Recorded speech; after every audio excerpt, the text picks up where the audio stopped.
Soma's baking and cooking থেকে আমি সোমা বলছি। আজ আপনাদের সাথে শেয়ার করছি একটা চিড়ে এবং আলু দিয়ে পকোড়া। এটা কিন্তু ডাল ভাতের সাথেও খাওয়া যায়, আবার সন্ধ্যাবেলা চায়ের সাথেও কিন্তু খাওয়া যায়। তাহলে চলুন দেখে নিই চিড়ে আলুর সাথে কি কি মেশালাম। এখানে 50 গ্রাম চিড়ে নিয়েছি। চিড়েটা কিন্তু একটু ভারী চিড়ে। চিড়েটা প্রথমে জল দিয়ে ধুয়ে নেব।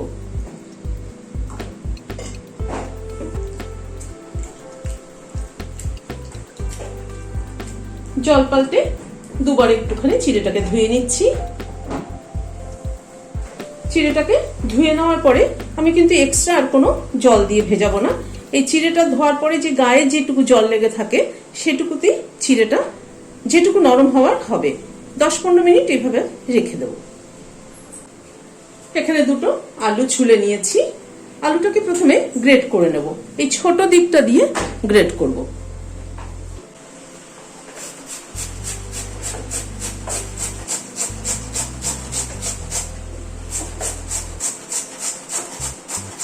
এইভাবে আলুটাকে গ্রেট করে নিচ্ছি। আলুটাকে গ্রেট করে নিয়ে ভালো করে রানিং ওয়াটারে একটা ঝাঁঝরির মধ্যে নিয়ে ধুয়ে স্টার্চটাকে যতটা সম্ভব পারা গেছে স্টার্চটাকে বের করে দিয়েছি। দিয়ে ভালো করে ধুয়ে চিপড়ে আলুটাকে তুলে নিয়েছি। এর মধ্যে এই চিড়েটা মিশিয়ে দিচ্ছি।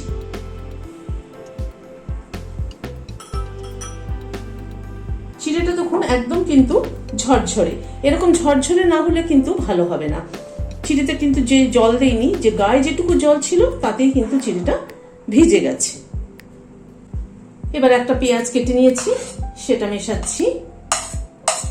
ধনেপাতা খানিকটা কুচি করে দিয়েছি। আদা কুচি দিলাম 1 চামচ উঁচু উঁচু। আর এখানে 3টে কাঁচা লঙ্কা কুচি করে নিয়েছি, সেটা দিয়ে দিলাম। হাফ টিস্পুন নুন দিলাম, আর একটু লাগবে মনে হচ্ছে নুন, আর একটু নুন অ্যাড করলাম। আমচুর পাউডার দিলাম এখানে হাফ টিস্পুন। চাট মশলা দিলাম 1 চামচ। এখানে দুটো শুকনো লঙ্কা তাওয়ার মধ্যে আমি হালকা করে গ্যাসটা কমিয়ে রোস্ট করে নিয়েছি। শুকনো লঙ্কা দুটো গুঁড়ো করে আমি এখানে দিয়ে দিচ্ছি। এভাবে হাত দিয়ে গুঁড়ো করে দিয়ে দিচ্ছি, এতে ফ্লেভারটা ভালো হবে। দেখবে শুকনো লঙ্কা পোড়ার কিন্তু গন্ধটা খুব সুন্দর হয়। এই হাত দিয়ে একটুখানি ছিঁড়ে ছিঁড়ে টুকরো করে করে দিয়ে দিচ্ছি। এখানে ব্রেড ক্রাম্বস দিচ্ছি 4 চামচ ব্রেড ক্রাম্বস দিলাম। একটা ডিম দিয়ে দিচ্ছি। এবার সবগুলোকে দিয়ে একসাথে মেখে নেব।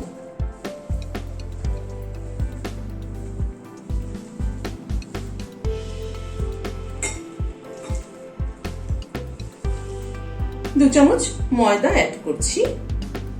একটু উঁচু উঁচু 2 চামচ ময়দা অ্যাড করলাম।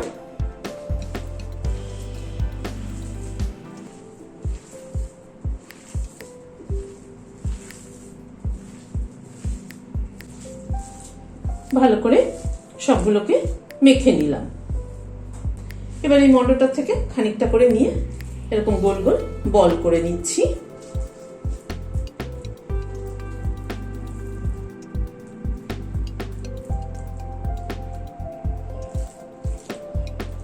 ছোট বড় নিজেদের পছন্দ অনুযায়ী করতে পারেন।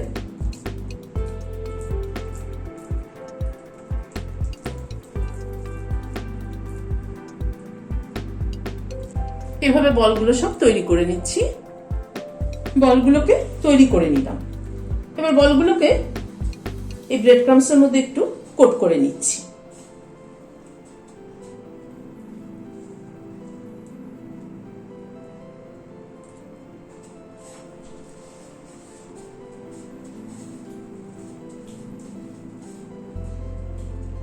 একটু চেপে চেপে ব্রেড ক্রাম্বসের মধ্যে কোট করে নিচ্ছি। এভাবে সবগুলোকে কোট করে নিচ্ছি। বলগুলোকে সবগুলোকে ব্রেড ক্রাম্বসে কোট করে নিলাম। চলুন এবার ফ্রাই করি। কড়াইতে সাদা তেল বসিয়েছি। তেলটা আরেকটু গরম হবে। তেলটা গরম হওয়ার পরে গ্যাসের ফ্লেমটাকে কমিয়ে দিচ্ছি। এবার একটা করে বল এরকম করে ছেড়ে দিচ্ছি।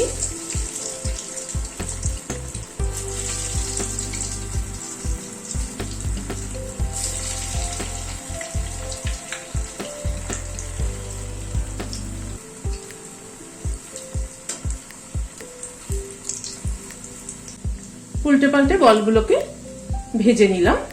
এবার তুলে নিচ্ছি। গরম গরম ডাল ভাতের সাথেও খেতে পারেন, আবার চায়ের সাথেও কিন্তু স্ন্যাক্স হিসাবে খাওয়া যেতে পারে। আবার কয়েকটা বল ছেড়ে দিচ্ছি।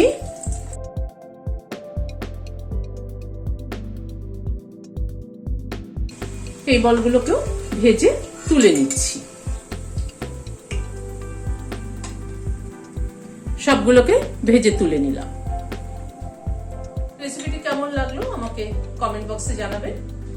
যদি ভালো লেগে থাকে তাহলে একটা লাইক এবং সাবস্ক্রাইব করার অনুরোধ রইল। আজ তাহলে এখানে শেষ করছি। দেখা হচ্ছে আবার পরবর্তী ভিডিওতে। নমস্কার।